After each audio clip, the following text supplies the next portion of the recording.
Welcome back to another episode of NFT Catcher Podcast. We'd like to remind everybody that nothing on the show is meant as financial advice, and to please do your own research. Thank you, and enjoy the show. Today's episode is sponsored by Swoops, a daily fantasy sports game where every player in the game is a one-of-one Swoops player that is owned and operated by a Swoops user. As a user, you play the literal role of owner, general manager, and coach for your team and players. Their public mint is on September 22nd. If you're on the waitlist, the mint is on September 21st, and they'll be minting at 0.05 ETH with a supply of 1,500. Yeah, this is actually really cool because we've talked a lot recently about some daily fantasy games and how they're integrating into sports with the blockchain. And this is kind of something really new where these your players are going to be robots. Like you said, there's only going to be 1,500 of them. You create your team, you play in the games they're going to have to offer. They're probably going to have all kinds of different games, one-on-one tournaments, just like some of these other things we used to play. And these are going to be able to be played every day. You only need to have one player, and then they have, a free agent pool you can pick from. But if you want to get more players, you might have better players. You can train your players. They can get better over time. There's a lot of really cool stuff to like about this. I'm going to check it out myself. I mean, it's backed by a bunch of really important sounding VC companies and also a couple people we might have heard of. Gary V is an investor. I know Gary V is an investor. Jason Robbins, who's DraftKings CEO, and multiple NBA ownership groups are investing in this. Get in early. These are going to be, your early players, your best players. The price is 0.5. So you can get in with one. If you want to buy a whole team, I guess it's about a quarter ETH. And it seems really exciting to me. Yeah. It sounds fun. And I like the fact that you could potentially win money. Like if you win these tournaments and contests. Yep. Which is always fun. And if you're interested in checking out Swoops, you could go to playswoops.com. Also, you can click the link in our show notes and it'll take you directly to the website. SWOOPS.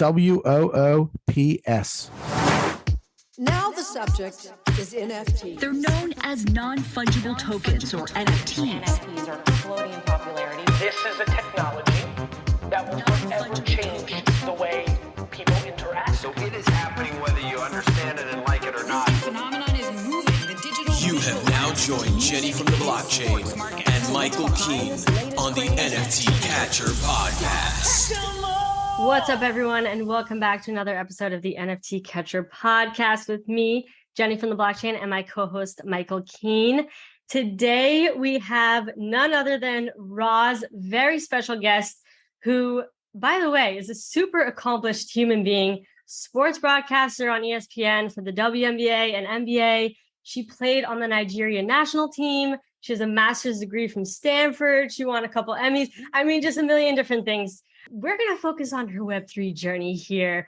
But Ros, welcome to the show. Hi, I'm so thrilled. Thank you for having me. Also, yes, you having a show, Jenny from the blockchain. We love to see it. Let's go. Yes. What up, Michael? What's going on? Hey, thanks for being here.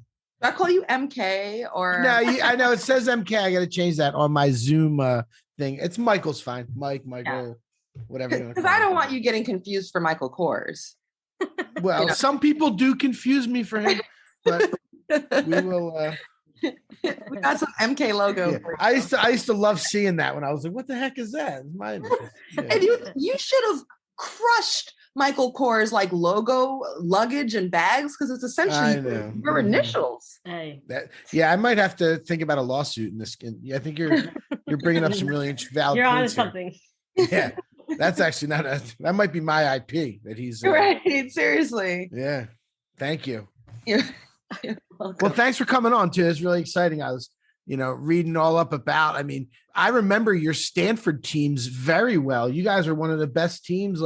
What a run that was. That must have been so amazing going to all those Final Fours and being in all those huge games like that. That's incredible.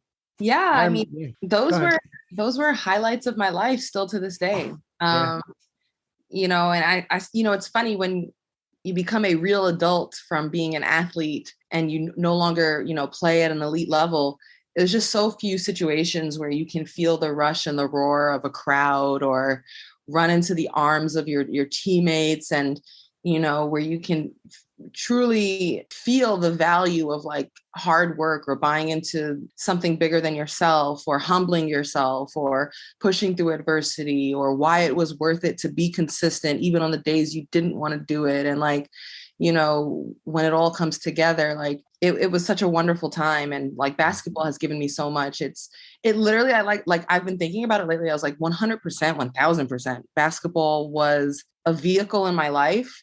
And I feel like it probably was like the first vehicle in my life. And like, if I'm lucky to even catch a second vehicle or like a second wave or passion or love, like I think Web3 could be that, because it's been a while since something has touched my fascination and like my curiosity and my hunger in the way that like basketball did.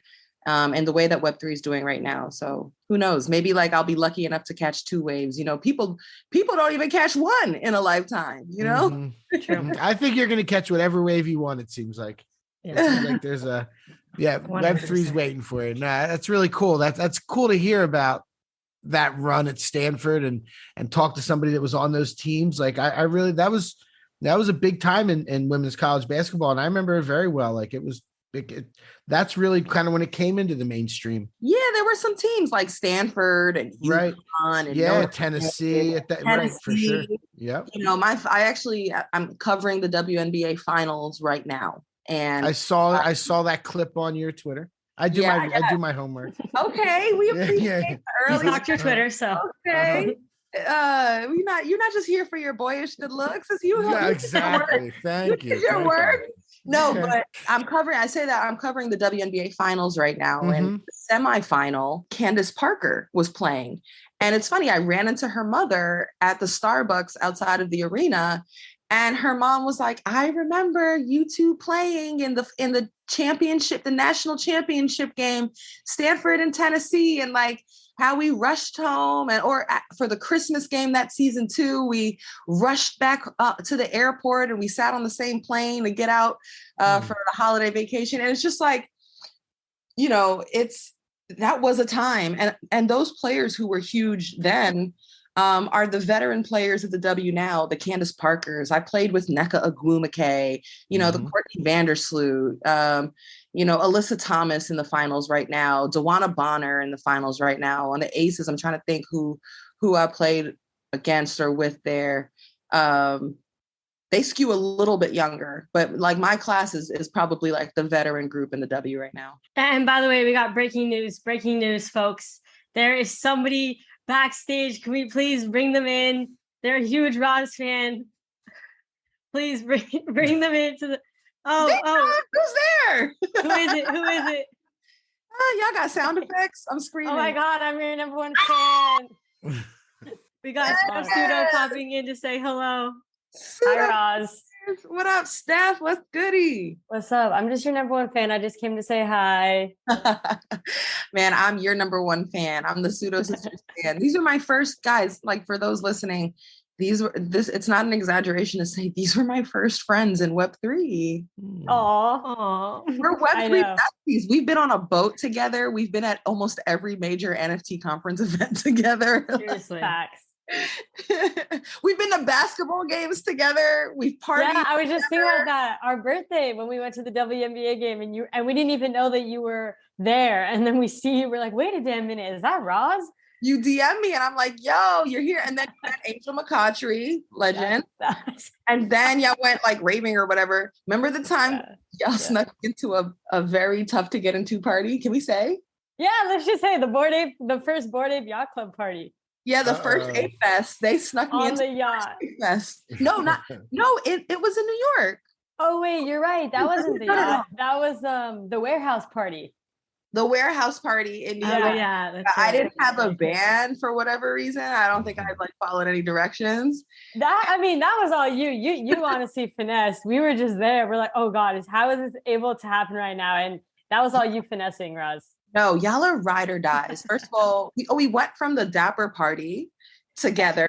And like, y'all knew I didn't have like a ticket or a band. Oh, you came in after they ended it, and then they had to sneak. We had to like, they wouldn't let you in at the door, right? And then you're like, no, get my person, let me in. Yeah, and Steph, you pulled up and was like, "Yo, no, she's good." And then like alleged, like I had dapper people saying, "Oh, we're coming," but I was outside in the cold for a minute. So like Steph had to like, I was like, "This is right." So Steph came out and got me. So we end up going to a fest, and like y'all was like coming up with ideas. You guys were like holding me down. You crowded around me. I haven't felt that kind of like crazy sneak and rush since like, I don't even know, high school. I don't even know when's the last time I snuck in, but we were in there. It was crazy.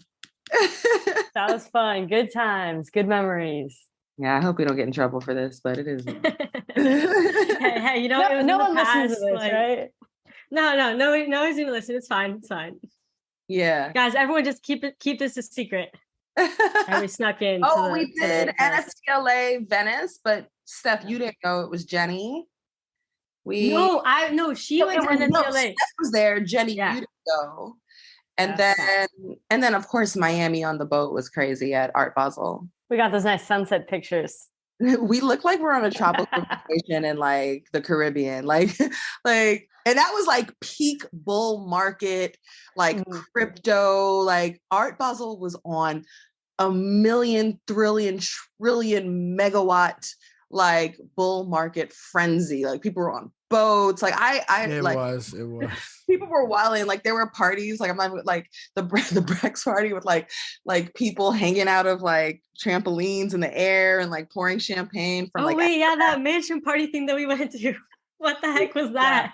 It was not like crypto smashed Art Basel last year. Like there was nothing bigger than the way like Web3 hit it there. And I think it was even bigger than traditional like, art installations, but I might be wildly biased, but I'm excited for Art Basel this year. I'm curious to how it will look, with a bear market tune. Will it be toned down as far as the crypto stuff? Will it be as flashy? But, like as everybody likes to say, it's a time for, who's serious, who's real, communities that are market agnostic and builders, Yeah, totally. I don't want to crash your pod. I just want to come on and say hi, but I'm looking forward to listening to this back. So I'm a fan. Okay. I'm a fan of the pod, and I'm a fan of Ros. Yay, thank you for pulling up. Not the first 20 minutes of the show, just us gushing on each other. Like, oh my God, no, you're great. No, you're great. No, stop. Okay, y'all have a great pod. Thank you, Steph. Bye. All right. Yeah, I had to pull her in because we go way back. Like Ros, like you said, we're like the first friends of each other in Web3. And, Ros is not just somebody that we're here interviewing, but she is truly a friend. And I also consider Ros a mentor. At VCon, when I was moderating panels, oh my God, Ros was like my angel. Like she was like my fairy godmother, like just this like person with so much wisdom. And, and I remember you said like your advice that just like stuck out to me. The audience is on your team. Like they're on your side. They want to see you doing well. So, they're rooting for you. Like they're not rooting against you. They're rooting for you. And I just remember that. And I appreciate you for that. Oh, that makes me so happy to hear. I remember like our little pep talks right before you would go on stage. And I truly was just so impressed. Like, one, you already have earned the respect and the opportunity to sit on the main stage at VCon in front of everybody with your face on screens all around an NFL stadium. You did fantastic. And also your ability to more importantly, have conviction and follow through. The consistency in which you built a voice and presence in this space and put out content. And it started, small and got bigger and bigger. That hard work and that consistency is going to really pay off. I have no doubts at all. Aw, that's so sweet. Thank you, Ros. And with that, I do want to ask you a question about networking and going to network events and putting yourself out there, because you've done a lot of public speaking. I mean, you're a broadcaster, and how do you like, what advice would you give to people? Maybe they're going to events and they want to network with other people. Maybe they're speaking on stages for their first time. And, you know, they also want to network with the people backstage, but maybe they're kind of nervous. Like, what advice would you give to those people, like, wanting to network? And this is also kind of a personal question. Asking for a friend. I mean, obviously. I think, you know, come from a place of genuine, a genuine place. That's how I try to move, you know, less looking for some kind of incentive or needing somebody to, you know, having a handout for somebody to give you something, or, you know, genuinely connect on points of passion. You know, be respectful of other people's time, understanding that like they don't have to necessarily have a 30-minute window for you, but at least the introduction works. And you should certainly ask if you can further follow up. You know, as a professional interviewer where I'm like trying to get guests or on the spot get interviews, I'm very comfortable with rejection. Well, that's a lie. You're not comfortable, but you learn how to not take it personally. You know, you don't want to internalize any of those interactions. Like, you more want to just put your best positive energy out, and that's usually what you can get back. You also want to find ways that you provide value. You know, like before pulling up to these events, you want to understand what people need to know about you, and then how do I communicate that relatively quickly? You know, we don't always get 15 minutes to explain who we are and what our business is. So like literally it would be worth it at home to write out a mission statement, or write out like what is my business, or, you know, try to write down like your top 3, you know, goals of what you want to accomplish at a VCon or at an NFTLA or something like that. And then, you know, practice and make sure you understand that, and you come in with a game plan. Like, I think organization of ideas and of goals goes a long way. Ooh, that was good. Organization. Yeah. Wow. Yeah, that's huge. And also bringing it back a bit to NFTs in general. I mean, I first met you through an NBA Top Shot live stream that they were putting together. I think it was like a Woman of Top Shot or something like that. And this was like almost 2 years ago at this point, right? Like this was like, and I've been following you ever since. And obviously, you know, you've hung out at events and things like that. You've gotten really into NFTs. I mean, I remember, I'm sure you probably still have all these things, but I just remember all the different PFPs you used to have, like your Meebits, your Punk, like you have your Ballers, which we definitely have to talk about your Ballers Nation show that you have as well. But how did your NFT journey like first begin? Like who introduced you and how did you get into NFTs? NBA Top Shot. You know, that was my way. I think at first it felt very foreign, and I was looking for a way to enter. And I heard about like Top Shot through actually the boardroom. And I was working for the boardroom covering the intersection of sports and tech. And, you know, I had seen Top Shot, you know, pull up a few times, but I kind of like avoided it because I was just like, I don't really understand. But then I was like, don't be afraid. Like, don't, you know, at the time I was noticing a lot was changing about our world too. I was like, just, you don't want to sit here and be, you know, left out and just ignorant. And this looks fun. Like, you love basketball, you know, basketball, so just try it. And I just forced myself to try it. And it was actually very approachable. And I found myself enjoying it. I met people like you. I got into like, that was my first community. And I understood like the power of like how NFTs can make stronger communities, because through the ownership, you know, the aspect of like actually owning something through the technology of blockchain. And on top of that, like finding a new and innovative way to like engage as a fan of the game. And, you know, I feel like, especially around like, you know, all of these sports where people are fighting and paying billions of dollars for, you know, TV rights to these games, NBA, NFL, WNBA, all of that, like it just shows you there's a hunger. There's also like a market for the video clips, the social media clips, the fashion, the fashion clips, the, you know, the fit cams, the, you know, then there's all these different digestible ways to interact on social media or digitally with these athletes and these games. So like now here's a way via Web3 to do so as well. And there's just this appetite for it. And that's very exciting. So I got in through Top Shot, and then from there I got into collecting art digital art. I was looking for Black artists, and I actually slid into the DMs because I remember if you see my home, it's like covered in art, and it was a natural extension. All right, let me try to collect some digital art. And I actually didn't know where to start. So I slid into Pranksy's DMs.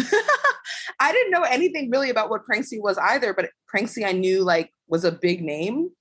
So I slid into Pranksy DMs, and he wrote me back, and he sent me to somebody who had a list of, and I'm blanking on who, but had a list of Black artists. And I went and looked through each one and vetted them by like checking who was serious, who was interacting, who had a track record, who, went to their Instagrams, went to their Twitters. And I followed a bunch of artists. And then from there, I got into PFPs and collecting and joining different communities. And I still love my PFPs.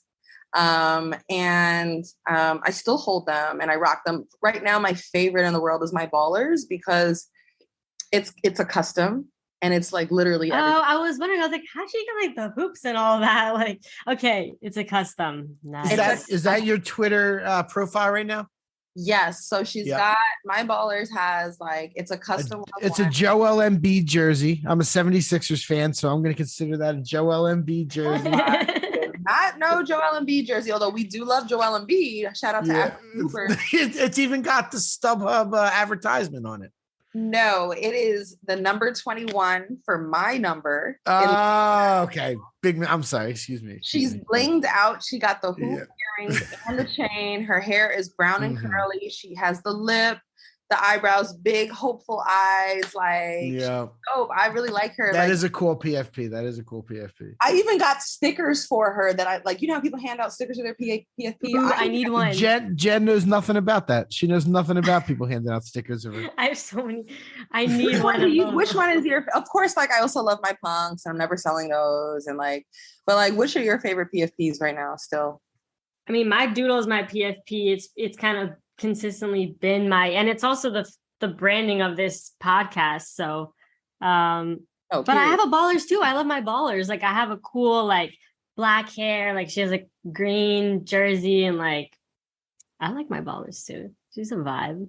Yeah, ballers life. It really speaks to me. So, and then now I would say like to fast forward to now where I'm at with Web3. I would just say. And, it's funny, like I've been here now about 2 years, and I think that it's just we're a much more savvy audience now, right? Like, I feel like we've been through a lot. Like we've been through the ups, we've been through the downs, like through the trenches.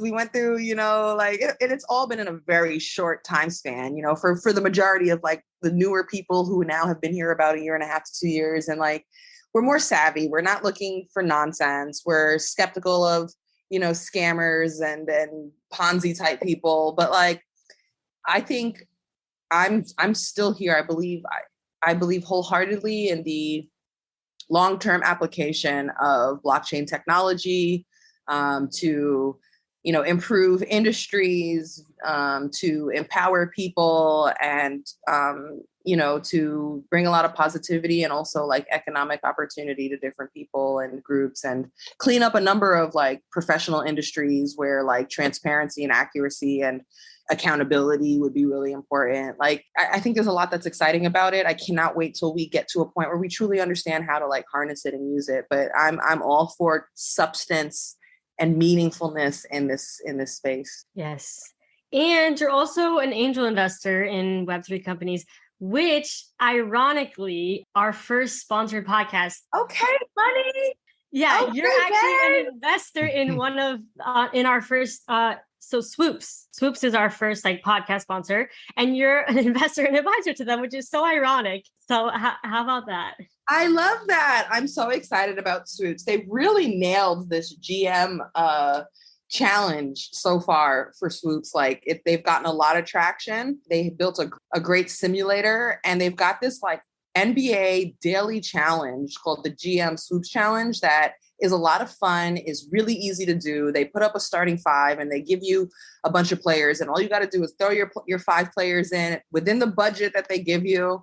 It takes like, as long as you need it to take, you put it up there, you submit it. And then at the end of the day, they tell you if you beat the 5 that's up there, if you won or you lost, and there's like cash prizes. I'm like, they smashed that. That's not actually what the project of Swoops is. But as far as like generating an audience and awareness, like it's already a good sign, you know, that they get hoops, that they're, you know, cultivating excitement and enthusiasm. And then they're going to essentially drop the project in NFTs where, like, you know, you would potentially like build up or create a really unique basketball player of your own, and then a team. And then, you know, there's all different ways to exist in the ecosystem. So I met David Goldberg, and he was on the boat with us. Yeah. He was on the boat, remember? Yeah. And he actually in Miami.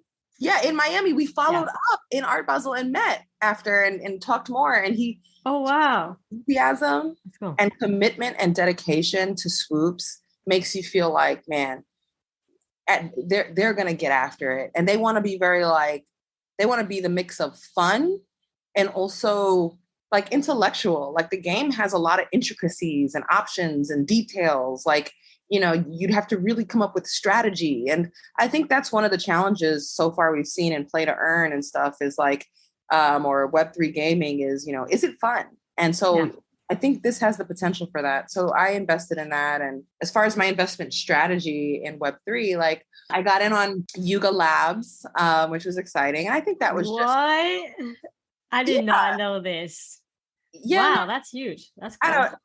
What was it, like a 4 billion valuation? Like my check sizes aren't really, most check sizes aren't going to be worth much, but I think it was more just to be a part of wanting to see this space move forward and this being a monolith example of what's possible. And, you know, I think as a space, like whether you are have a Bored Ape or not, like I think it's good to hope it goes well, you know, for the overall ecosystem and gaming and ideas and concepts they're trying to build out. And I'm thrilled and honored to have been a part of that. I recognize the importance of even being there, and also, you know, being one of few women or even Black women on the cap table there. So that representation. And there's a few other Web3 projects. I can say there's 2 on the way that I won't say just yet. But, you know, as far as like NFT projects, also, you know, got in on some others. I think right now my strategy is less about, do we want to get in on an NFT PFP project, and more about like, where is there a true business plan or an application of how the technology of blockchain could make something better, and perhaps something that already exists better. And so there's one company I'm really excited about that puts power back into the hands of everyday people via Web3 technology. And I like, even if it doesn't go well, even if it doesn't take off, I that's the kind of stuff I want to be part of. Like when I invest, ethos is very important. And I see myself being proud to support someone trying to do something that brings empowerment or positivity to the world, and hopefully could be an investor that brings value to the company and helps them build. That's important too. Like, you know, a lot of people would just try to, how can I make money? And it's like, not really fully realizing that you're voting with your dollar. You know, it's like what you put your money into, like that's important too. It's not just about making the money and everything. And I think now that we're in like more of a bear market, definitely people are more cautious and thinking about that.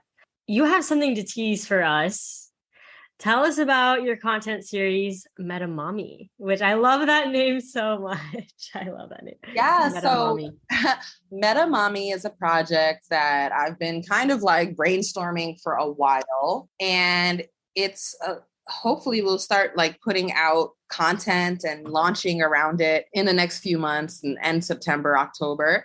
It's about Meta Mommy is Meta's for Metaverse. Mommy is for mommy, me, who's the girl who's telling the story, a mommy from Queens. And it'll be a content, it's based around a content series around my journey in Web3 and tech, and very specifically navigating it as a non-expert Black woman, and kind of taking it to the culture and like giving a real evaluation of like what I like, what I don't like, what makes sense, what doesn't, like what's relevant, why does it matter, how does it intersect with the culture, like. But I also think it's bigger than that too. It's, you know, it's a platform, it's a place where I hope more than anything you're entertained, and then maybe along the way it demystifies and brings especially people like myself, you know, minorities, women, people of color, people of less experience, like gets them over the edge to at least be more aware of what's happening in Web3 and maybe even become participants. But I definitely am not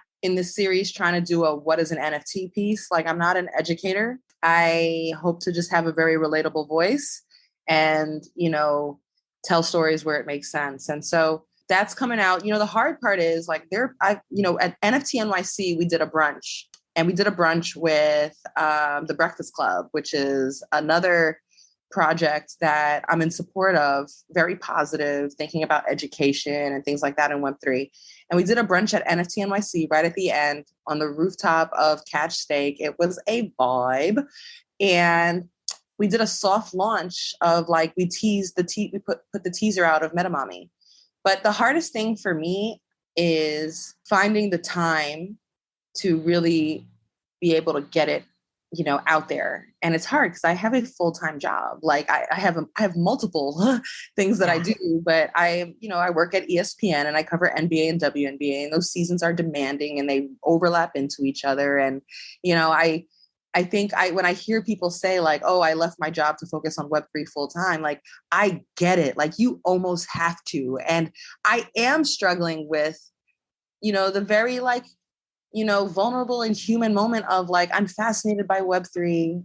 I need more time to devote to it. And I'm trying to exist in like both of these worlds full time. So it is a lot, you know? That's a huge challenge, and major props to you and anybody who has like kind of like, you're almost like living a double life. It's like your non-Web3 life and then Web3, which is just a totally different thing altogether.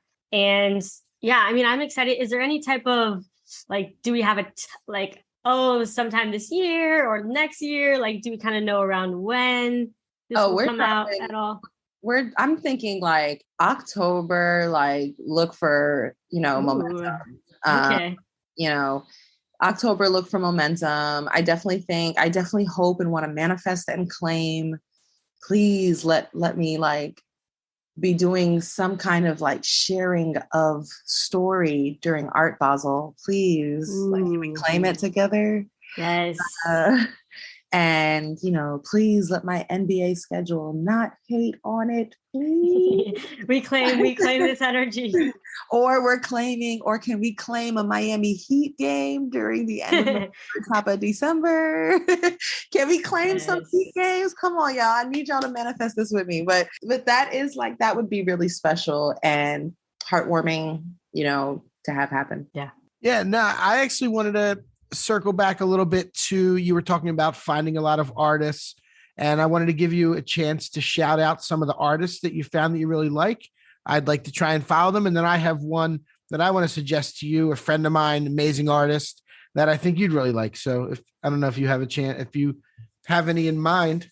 We always like to give shout out to independent artists. And it's funny because I was actually sitting here before I got on with y'all ordering picture frames for one NFT that I have that I also have of. I know that the viewers can't see it, but I'll show you. Yeah. And it's a digital artist named Yasnir, and Yasnir's blowing up, and that's part of it too. Like, I have a piece from him and that I own on the blockchain, and now he's been doing like different campaigns for Coach. He was at Beacon. I'm like, okay, he's putting his work, growing, and I feel, you know, I feel the value of my, you know, conviction early in his career growing, and like through my ownership of the physical and the NFT, like I'm very invested and hope he does well, but and care about him. But he put a piece together for me, and I plan on talking about it, you know, more on Metamami. Like, you know, we do a lot of talking about PFPs or even Top Shot, and these are, you know, thousands of NFTs in a collection. But like, I try to point out that there are many ways for, you know, NFTs to exist. And, you know, even on the art side, like they could be one of ones, they could be very intimate. And so he made me a piece that I shared with him, I slid in his DMs. I'm a fan of his art. I've collected other pieces. He like makes very like tarot card type of art. And he's done stuff around like different musicians and just very cool. Like it looks like colorful tarot cards. And I reached out and I was like, hey, I'm a fan. Would you commission one about my parents? Because at the time my father had just passed and my mom is sick. And like the way that I was like feeling and knowing my parents was no longer the same. And I wanted to remember them. And so I shared with him intricate details and I told him what I wanted it to feel like. And he came back and made it for me in that way. And he hit me in the DMs and he was like, I cried making this. And it was called like I miss you, but I'm not sad because I know you're always with me, or something. Like I forget the actual title, but I know what the picture speaks. And for me, it was a way of immortalizing my parents on the blockchain. They're forever transcribed there. There was really, beautiful meaning for that. For me, I own the NFT and I have the physical, and I actually just ordered a frame for it. So his name's Yasnier. You can find him on Super Rare and a bunch of places. How do you spell, if you don't mind? YOSNIER. Yep. Tarot card pieces. And then I actually ran on that list that, I found sliding into the DMs of Pranksy and then getting somebody else's list of Black artists. I found a number, but I found Micah Johnson, and obviously he's the creator of Aku. But I swear, I don't know what y'all believe in, but I'm like, man, God has his way, because I slid in Micah Johnson's DMs. And after like vetting I went down the list of every single artist on that list. And then he hit me right back. I was like, oh, he's a baseball player. Cool. Mm-hmm. And this is before he really dropped the Aku project, or like, the whole series of even like the 10 chapters. Yeah, the Nifty Gateway stuff. Yeah. The Nifty, and I had no idea. Like I literally was like, hey, just looking for Black artists. Like saw your stuff. I saw your piece that you won like NFT Artist of the Year on. Like very cool. He texted me, he DM'd me back. He was like, yo, nice to meet you. He was like, I'm so glad you hit me. You're just in time. I drop tomorrow. Like my Genesis drops tomorrow.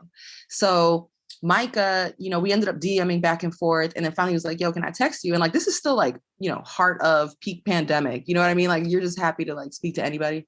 And like, so we're like texting, and then he just straight up called me. And so like, I remember like where I was, like, this was like peak pandemic. Like I was in my bedroom in the dark.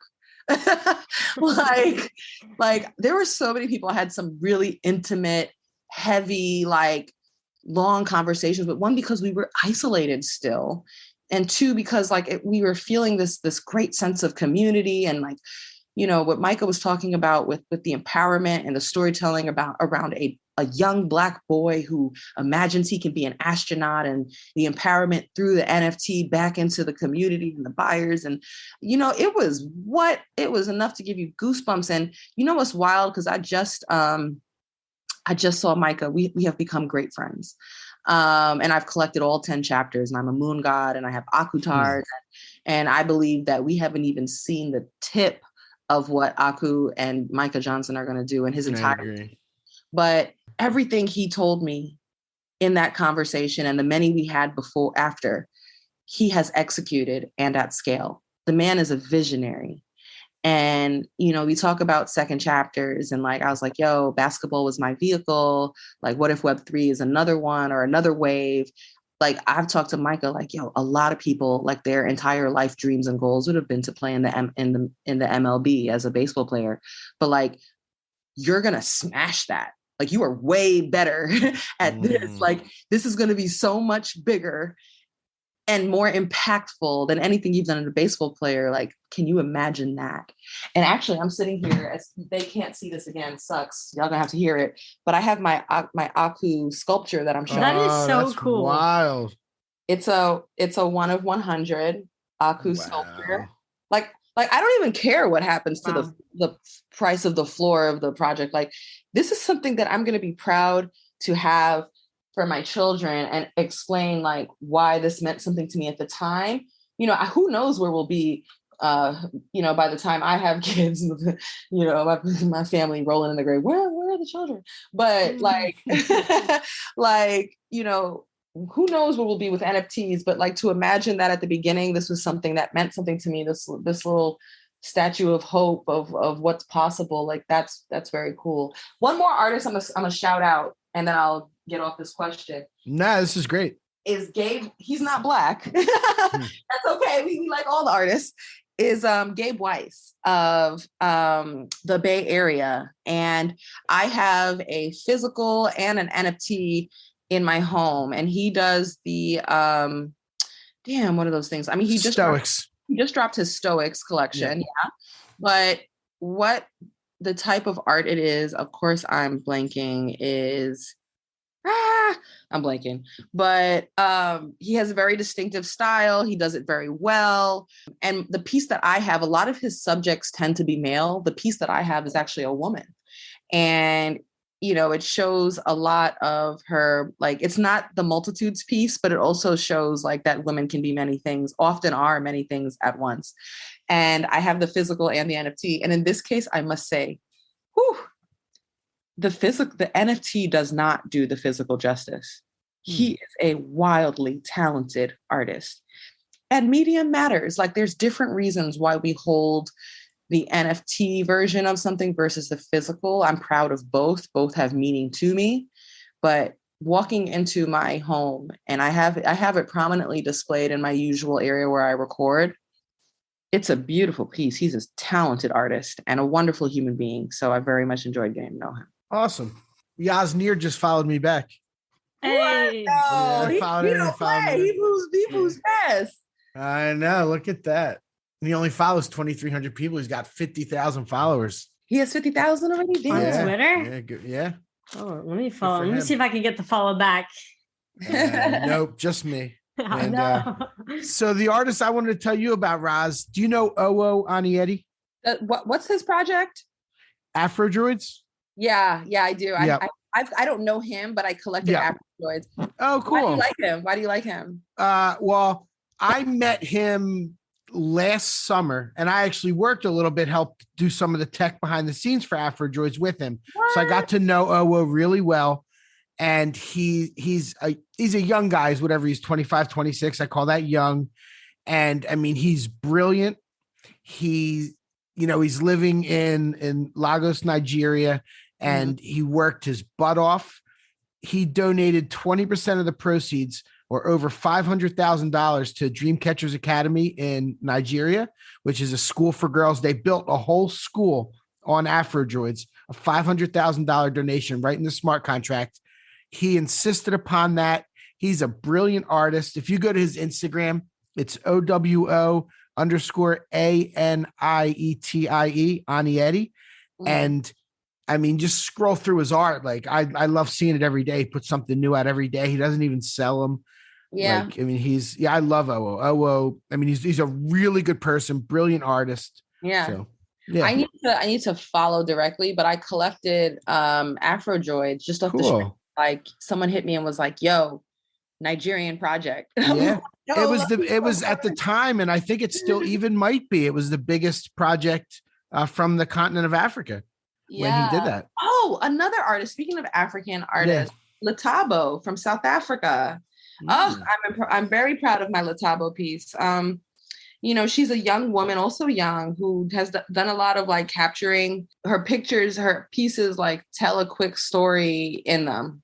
Like, and it's up, you decipher it. Like so mine is like the Eat Western piece, and it's about like a little Black girl kind of like eating or consuming Western culture. And she's like chewing on a Barbie doll or something. It's like, it's cool. There's some other pieces that I really am a fan of too, but like Letabo, beyond that, I think she's a great ambassador for like why NFT art, or how it had, a big impact on, and also crypto in general, a big impact on like African countries. Another artist too, Vintage Mozart. I was literally going to say Vintage Mozart. Love Vintage Mozart. Him and Owo were friends, and I met them around the same time. Yep. Yeah. I have a bunch of Vintage Mozart. He's one of my favorites. He's a great guy too. Give me another artist, because you're in the know. We have similar tastes. So if you Dark Myths, you know him? No. Yep. He leads a lot. He's a real leader in the community. Why did I don't think I'm saying, let me dark it's MYTHST. Mythst. What is that? Yep. He's really great. A really good guy.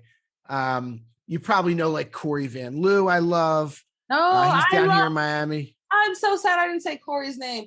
Yo, what I gotta do right now? Buy a Corey Van Loo right now during the bear market. The big issue for me was actually I'm about to go look that up because it has been a mega goal to have something from him, and I feel like during the bull, it just kind of it got outside of my range. Like he just he blew up, and he deserves it all. But I'm wondering if I could catch anything lower right now in the bear. I don't know. Probably not. You might be able to. You're talking about one-on-ones probably because like there's additions that you can have for relatively cheap for sure. What addition besides the Tezos joint that he did? What else? I mean, there's the ones like the Mike Tyson ones. Yeah, on OpenSea. I think the ones that I liked was the ones he did with the blue and well, they're all blue and pink, but around the pandemic with the guns that take your temperature. Yeah. Those I thought were really cool. And I actually you can check on Super Rare. You might see my name in there for a few bids, but I quickly got bid out. I was in there. It got crazy for a while with his stuff. Want to hear something funny? Do you know One Of? This is also on Tezos, that the website One Of. One Off or One Of? I think it's just One Of. Oh, it's One Of. Yeah, of course I'm following. Yeah. Okay, so he released stuff on there, and one of them was an edition of 1,000. And they were $25 each, and the whole thing went to charity. And I bought 120 of them. Are you trying to sell me one? What's going on? I'll give you one if you can. I don't think you can transfer them. Why? But they're for sale for $35, $50, 35, 40. 50. Yeah, I don't. If you could transfer them, I'll DM you, and I will send you absolutely. I'll go on the website and see if that's activated to transfer it. I'll send you. Yeah, I absolutely do that. Oh, thank you. Yeah, I bought a whole bunch of because I just he was so hard to get his stuff on ETH, and I was like, yeah, it's a great opportunity. Plus, it's all gone to charity anyway. Exactly. So I bought them till they were sold out. Exactly. Yep. You guys think we'll see a bull run like that again? Like that? I mean, there will be. We talk about this a lot, and it's a really good question. I think it'll look different. I think the next one is there's going to be a lot of consumer products that bring people in because like the Starbucks thing is a start of kind of a new era. People aren't even going to know they're dealing with NFTs, but it's really an NFT project. Mm-hmm. It's going to be done on Polygon, and people are going to interact with it because they're going to want the free coffee or the whatever you're going to get from it. I think we've talked about that a lot. I think the next run is we need to bring new people in, we're kind of a small community at this point and everyone's buying and selling from each other. But these new people are going to be coming in, not because they want to buy an NFT. It's because they want what the NFT gets them. Yeah, I agree. And it's funny, people trying to use NFTs without using the word. The word has become so agenda, there's been agenda assigned to it. Yep. It's been, become a negative connotation, which is sad because so much of, what NFTs have is the promise. But I think that had to do with some of the headlines that came out of the bull run, really, PFP selling for millions of dollars and that's not to knock them or the worth or the value of them or, scams and worries and things like that, or real issues with the space, like money lost on gas and look what happened to Micah. Aku, I'm probably going to, do a piece where I talk in MetaMommy, it's absolutely going to be what a great time we're having at NFT Basel or whatever. But it's also going to be yo, something's got to shift because it doesn't feel as a normal person, I'm frightened to interact with the space if things like this can happen. And I want to share that. How could during a example, and again, I'm a Bored Ape holder. I'm excited about the ecosystem and what they're building and what the future holds. But the other side drop, to have 150 or $100 million get lost in gas fees. Mhm. How is that responsible given, all the need in the world? Yeah. Or Aku Dreams, the drop, like, I believe that the future, they'll overcome that. That'll be a blip on the radar and that'll be a testimony. But can we talk about somebody spent a year of their life, a year and a half building a project, building, let up, supposed to be the greatest day of their life. And they did make and earn 34 or whatever, 35, $45 million. That's what it was. Yeah. And it exists somewhere locked in the blockchain somewhere because of a coding error. Like, and that's okay. What? Can you wrap your mind around it? No, that's mind blowing. No, that's 35 million. Yeah. It's mind blowing. Like, I don't even know. I'm tripping off of $25 lost. Like, wait a second. Right. You get overcharged at the restaurants. Like, oh, yeah, hey. I just saw Micah recently. We were taping somebody's show together. The grace, the charisma, the upbeat positivity, the bounce back, the intention to continue to work hard on the project and for the people. And it's not forced and it's not fake. I literally just saw him yesterday. And it's still relatively soon. We're talking about a few months out. And I know he hurt, and I'm gonna let that be his testimony to tell and not me. It really was emotionally and physically, hard for everybody. It was for me, and I was just a fan on the outside listening. I was at Coachella when this happened, but I remember it took the whole wind out of the day. But I don't know that I would even have that kind, that I could come back like that. I don't know that I wouldn't have been, turned away from the space or become negative or become so hurt or just let the project go, because every day I continued with it. It was a reminder, or maybe I would have needed more time. I just, more than anything, I'm so impressed. It makes me an even bigger fan and supporter, to be honest. Agreed. Yep.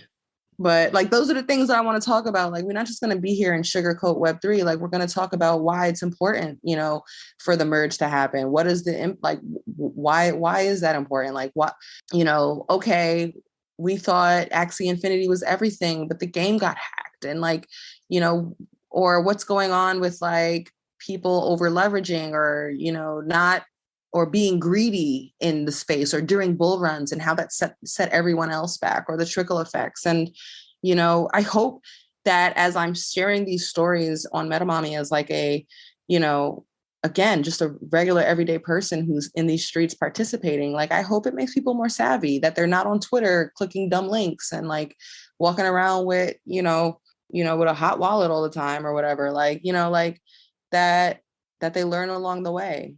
Yeah. And storytelling is a huge way to educate. It's edutainment, the combination of entertainment and education. That's the best way to educate people. And I'm really excited to hear these content stories that you're coming out with through MetaMommy, and thank you for coming on the podcast. I know that, you have to go, but, yeah, I want to shout out Ballers podcast. Shout out to Ballers. Yeah, you're also the host of Ballers Nation podcast. To add more to the list of things that you do. Yeah, no, I definitely want to give a shout out to them, because that is also exciting. I'm the host of Ballers NFT podcast called Ballers Nation, and Ballers makes a lot of sense for me, just like Top Shot did, and also they're all flow family. But basketball, sports, and Web3, these are the things I care and exist in. It's a very natural extension. And so I think, we've only done 2 episodes, so we're still evolving the show, but I saw you interview Jane, which is awesome. Yeah. Janie's incredible. Janie. Oh, my bad. Janie Parasini, the GM of Top Shot, NBA Top Shot and WNBA Top Shot, their general manager. We had her on. We had Kelsey Plum, who is a Ballers holder, and she's currently playing in the WNBA finals. And we're getting ready for our 3rd guest. And it'll be a diversity of guests, from Web3 builders to athletes interested in the space. And, I think that that's exciting. And also the community is so attentive and engaged and market agnostic. Bear market, they're cracking and popping. And it shows you like why you want to hold the NFT because you're a part of this community. Ballers.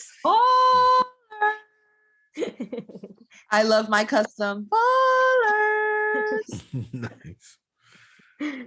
Yes.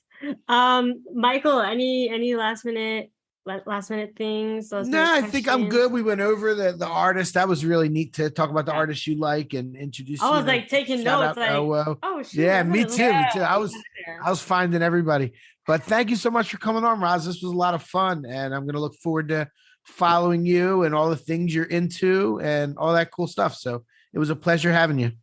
It was a pleasure to chop it up with you guys. Thank you for having me.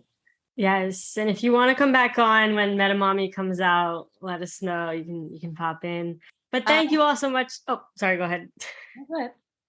No, I was just going to end it. So if you want to say something, shout out Metaplex. I'm coming on with Metaplex on their grants committee. And I want to also say this so that people know that, we're here to support builders on the Solana ecosystem as well. So excited to, learn more about kind of that world.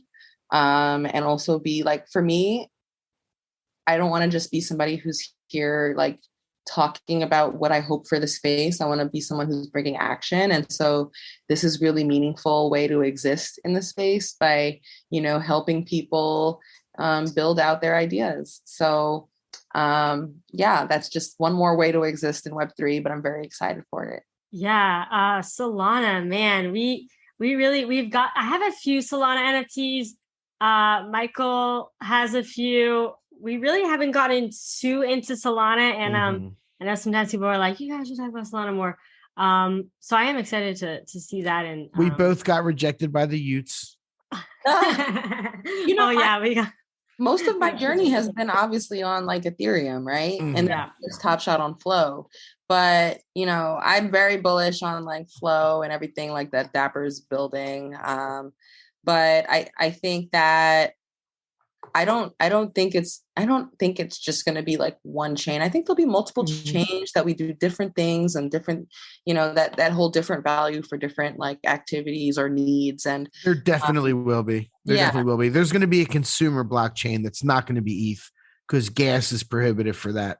Where people can every day. Flow. Flow has a good chance because like Ticketmaster chose Flow. Yeah, that's a huge deal.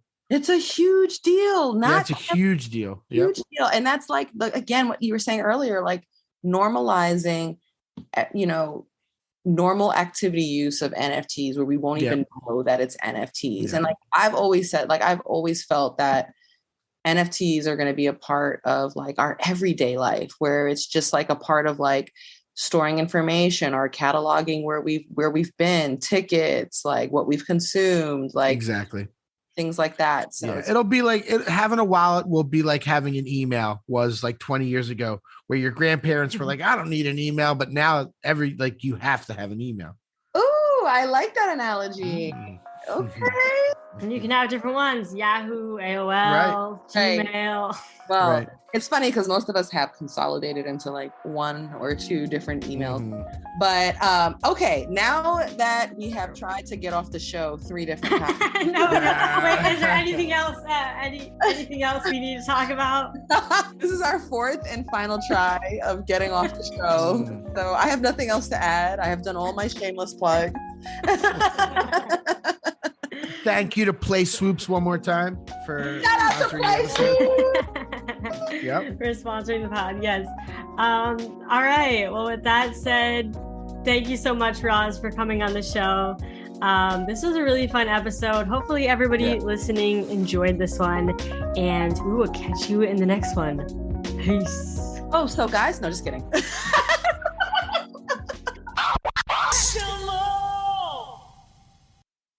Thank you for tuning in to the NFT Catcher podcast. We hope you enjoyed today's episode and learned something new about the exciting world of NFTs. If you enjoyed today's episode, please take a moment to subscribe to our podcast on Apple, Spotify, or wherever you listen to your podcasts. And if you really love what you're hearing, please leave us a rating and review on your favorite platform. If If you want to stay up to date with the latest news and insights from the NFT space, be sure to follow us on all the socials at NFT Catcher Pod. You can follow Jennifer at Jennifer_Pseudo and Michael at NFTicket. I'm your producer, Andy, and I'm at AJC254. Our theme song's by It's Just Los.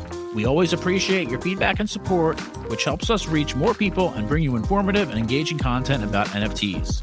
We look forward to bringing you more great NFT content in future episodes. Thanks for listening. Peace.